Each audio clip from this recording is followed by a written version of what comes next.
जी, question number 25 की बात करते हैं। साउंड वेव की बात की गई है। Is detected by microphone and displayed on the screen of the cathode ray oscilloscope. देखें जी, हमें ये बात पता होनी चाहिए कि एक्स एक्सिस पर टाइम होता है। अब आप देखें कि एक वेव का जो टाइम होता है वो होता है टाइम पीरियड। और यहाँ पर अगर आप गौर करें तो हमें फ्रीक्वेंसी दी गई है किलो हर्ट्ज़ में। हम क्या करते हैं, पहले तो उसका जो डेटा दिया हुआ है वो लिख लेते हैं। Frequency is equals to 2.5 kilo hertz आ गई। ठीक है, यहाँ से पहले इसको हर्ट्ज़ में लिख लेते हैं। 2.5 मल्टीप्लाई बाई 10⁻³ और ये हर्ट्ज़ में आ गया। वैसे ही जैसे ही हमें जो है वो फ्रीक्वेंसी निकालते हैं तो फ़ौरन माइंड में टाइम पीरियड आता है। उसने setting on the time base की बात की है तो हमें उसका फार्मूला भी पता है, लेकिन पहले हम क्या करते हैं, टाइम पीरियड निकाल लेते हैं। टाइम पीरियड का फार्मूला क्या होता है, 1/f। तो यहाँ से टाइम पीरियड निकालें आप तो 1/, और ज़ाहिर है हमें ये बात समझ आ रही है 2500, इसको सिंपली यूँ लिखा जा सकता है। तो हम क्या करते हैं, यहाँ पर फ्रीक्वेंसी की वैल्यू 2500 आई है। यहाँ से हमारे पास जो टाइम पीरियड निकलेगा वो कितना होगा, 4 मल्टीप्लाई बाई 10⁻⁻⁴, और ये सेकंड्स में हमारे पास इसका टाइम पीरियड आ जाएगा। और हमें ये बात पता होनी चाहिए, हमने ये बात सीखी हुई है, जो टाइम पीरियड होता है, टाइम पीरियड का मतलब क्या होता है, वो टाइम जो एक वेव के लिए होता है, कंप्लीट वेव के लिए जो टाइम होता है उसे हम टाइम पीरियड का नाम देते हैं। टाइम पीरियड का फार्मूला CRO के केस में हमने सीखा हुआ है, टाइम बेस सेटिंग। ये अपने O लेवल्स में भी पढ़ा हुआ है। Multiply by number of divisions, या ये हमारे पास ये डिवीजन है, एक डिवीजन है।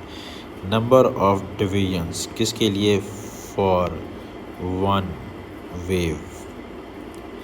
तो आप गौर से देखें, यहाँ पर टाइम पीरियड की जगह पर ये पुट करते हैं हम, क्या वैल्यू आ जाएगी, 4 multiply by 10⁻⁻⁴। Time base setting को सब्जेक्ट बना लें क्योंकि हमने फाइंड आउट करना है। नंबर ऑफ डिवीजन्स को देखें कितनी है एक वेव के अंदर, 1 2 3 एंड 4 कम्प्लीटली यहाँ पर दिया हुआ है। यहाँ पर 4 यहाँ पर लिखेंगे तो हमारे पास 4 multiply by 10⁻⁴ divided by 4 is equal to time base setting आ जाएगा। ठीक हो गया।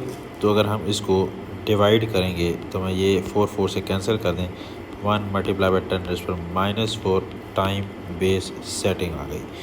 और इसको हम अगर लिखना चाहें तो इस तरह से भी लिख सकते हैं, 0.1 मल्टीप्लाई बाई 10⁻⁻3। ये 1 था ना, इसके लिए हमने 0.1 लिख लिया और बाकी 10⁻³ लिख दिया। और ये हमें पता चल रहा है 0.1, और ये हमारे पास कितना होता है, मिली सेकेंड्स में देगा, क्योंकि टाइम है टाइम बेस सेटिंग। तो ये सिंपल सा तरीका हुआ, 10⁻³ की जगह मिली लिख दिया है। तो ऑप्शन देखें कौन सी करेक्ट लग रही है हमारे पास। यस, देखें ना, यहाँ पर कंफ्यूज करने के लिए 0.1 सेकेंड्स लिखा हुआ है, यहाँ पर 0.1 मिली सेकेंड्स। तो हमारे पास करेक्ट ऑप्शन कौन सा है, A is the correct option. ठीक हो गया। आगे चलते हैं, question number 26। A source of a sound wave with a constant frequency moves towards a stationary observer. तो हम जब the observer compares the sound waves arriving at the observer's position with the waves emitted by the source of the sound। अच्छा, अब ये देखें कि जो source of sound है कांस्टेंट फ्रीक्वेंसी के साथ मूविंग टुवर्ड्स, अगर टुवर्ड्स स्टेशनरी ऑब्जर्वर आए तो फ्रीक्वेंसी क्या हो रही होती है, बढ़ रही होती है। इसका मतलब यह है अगर फ्रीक्वेंसी बढ़ रही होती है तो वेवलेंथ क्या हो रही होती है, कम हो रही होती है। तो सिंपल सी बात है, और यहाँ हमारा ऑप्शन कौन सा आ जाएगा, सी ऑप्शन आ जाएगा। अच्छा, क्वेश्चन नंबर 27 को देखें कि कौन सी वेव है जिसको हम पोलराइज नहीं कर सकते। देखो, सिंपल सी बात याद रख लो, हमें ये बात पता है कि वैसे तो हम जानते हैं ये कि जो वेव होती है उसकी टाइप्स का हमें पता है। ठीक है, एक होती है इलेक्ट्रोमैग्नेटिक वेव्स,